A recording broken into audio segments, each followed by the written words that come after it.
जन्म कुंडली के जिस भाव से दूसरे, चौथे, पांचवें, सातवें और नवें भावों में शुभ ग्रह बैठे हुए हों और उसी भाव से छठे भाव में कोई पाप ग्रह बैठा हुआ हो, तो वो भाव अपने आप में बहुत स्ट्रांग हो जाता है और उस भाव का फल जातक को बहुतायत में मिलता है, बहुत ही पॉजिटिव तरीके से मिलता है, बहुत ही बम्पर सक्सेस के साथ मिलता है।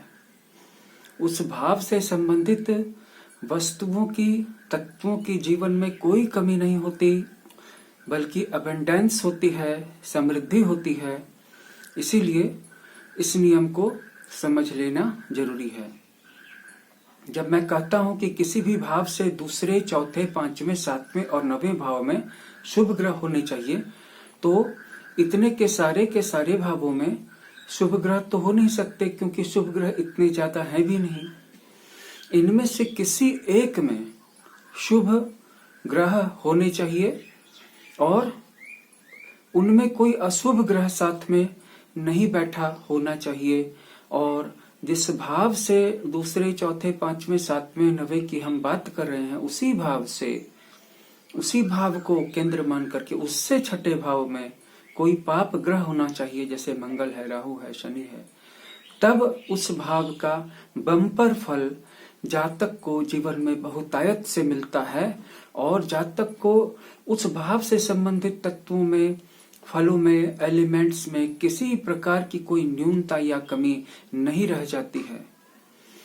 साथ ही साथ जो छठा भाव है और जो बाकी शुभ भाव हैं, वहां पे शुभ और अशुभ ग्रहों का मिश्रण या उपस्थिति या कंजंक्शन नहीं होना चाहिए, जिसका मतलब है कि दूसरे, चौथे, पांचवें, सातवें और नौवें भाव में केवल शुभ ग्रह रहने चाहिए किसी भी एक भाव में, और छठे भाव में केवल पाप ग्रह होना चाहिए। ऐसा नहीं कि पाप ग्रह के साथ कोई शुभ ग्रह भी मौजूद है।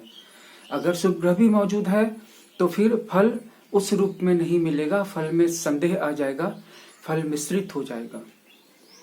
तो इस वीडियो में हमने ये जाना कि पाप ग्रह भी अगर सही पोजीशन पे हों तो जातक के जीवन में एक राजयोग की सी स्थिति का निर्माण कर सकते हैं। और जब शुभ ग्रह अपनी जगह पे बैठ के और अशुभ ग्रह अपनी सही जगह पे बैठ करके इस तरह के योग का निर्माण करते हैं, तो जातक को जीवन में किसी भी प्रकार की कोई कमी उस भाव विशेष के संदर्भ में नहीं रहती।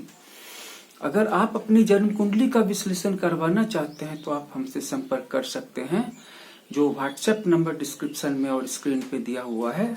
इसमें आप हमें अपनी बर्थ डिटेल सेंड कर सकते हैं या अपनी पामिस्ट्री, अपनी हस्तरेखा की पिक्चर, फोटो सेंड कर सकते हैं।